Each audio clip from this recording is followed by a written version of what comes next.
Well, hello everyone, welcome to my channel, Maniacal S10 Shopping Garage. You guessed it, I'm Mike.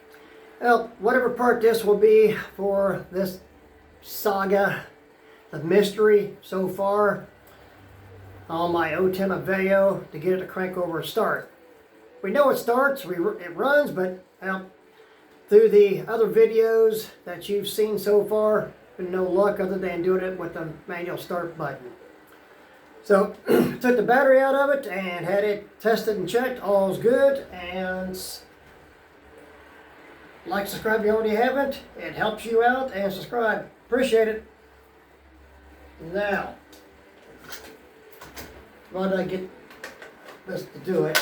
And give me a second. Let me get this figured out how I'm going to be able to hold that on there. Okay. I've gone all the way to taking the battery cable off the starter or the solenoid and running a continuity test on that. I'll show you what the results, what I found out.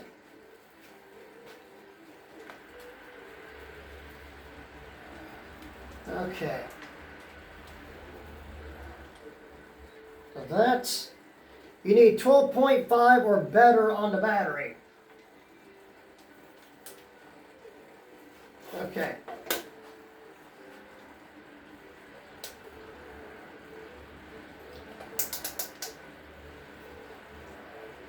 My connection is not good. There we are. Okay. So give me a second and I'll show you the numbers. Hope we get all this done before it rains again. Okay. Ohm meter. I know it's the battery.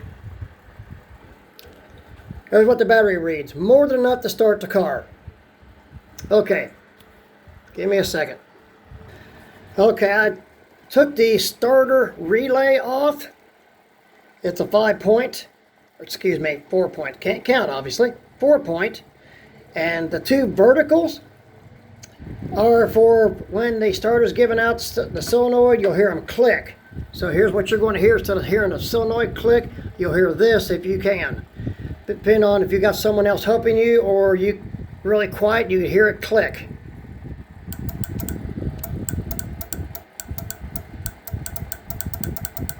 Can you hear it? That means it's working. Give me a second. Now you can leave the power to it on, and here's what I'm going to do. Give me a second. And for the relay to be open and functioning, power on. And with the ohm meter on, or the multimeter on ohms, no resistance. This relay is working, and it's a new one too. Okay, we're out to the car now, and we're 3 minutes into this.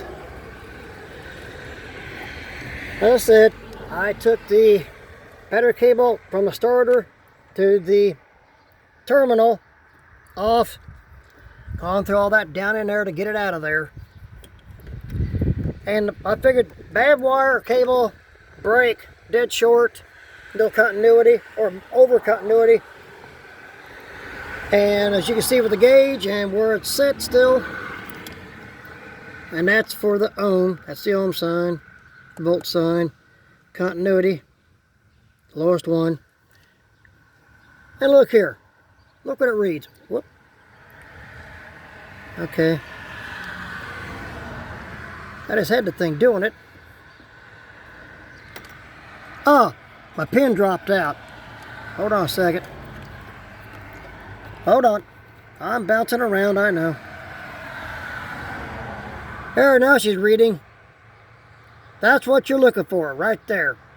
Zero resistance, which means the cable is good.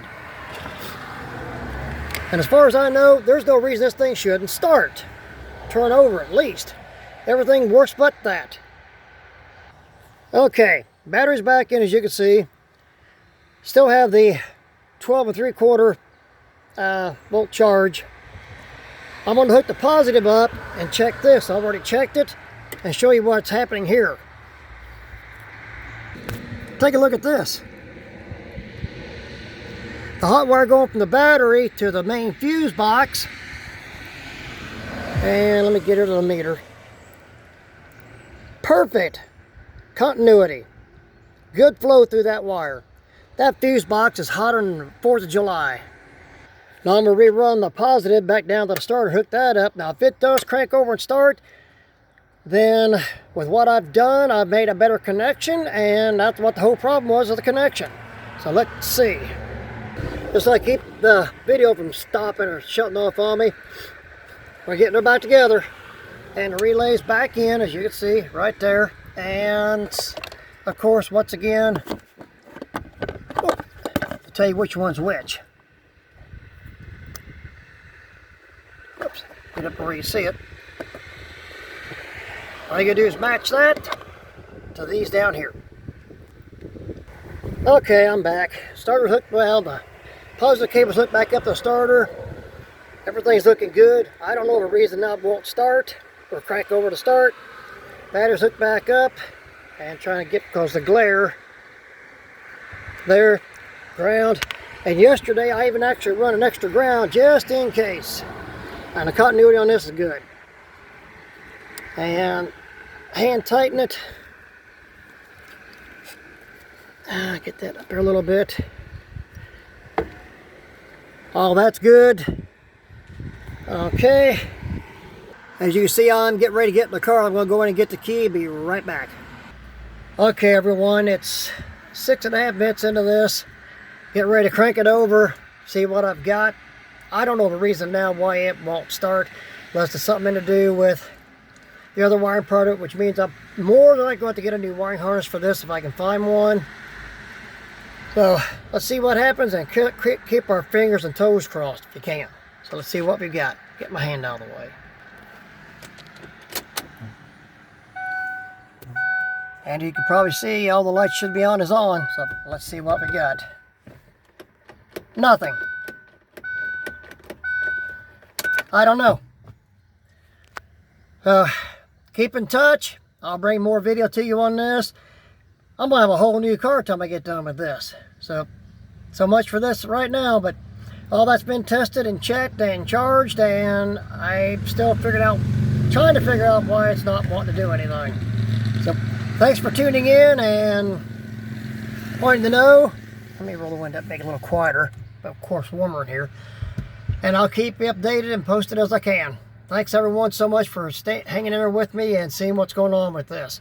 This has been one trying learning experience for me, and hopefully not for y'all, but if so, at least you'll know the shortcut to take, and I will too next time, if there is a next time, or another car. Hopefully not. So keep the wrenches turning. Yeah, keep the wrenches turning, easy on the knuckles, and hang in there, and let's keep these wheels rolling. At least as soon as I can get mine rolling. Thanks a lot, everyone. Thanks. Bye. Wow. Dang. Jeez. Wow. I would not have thought they wasn't going to crank it over now. Daggone.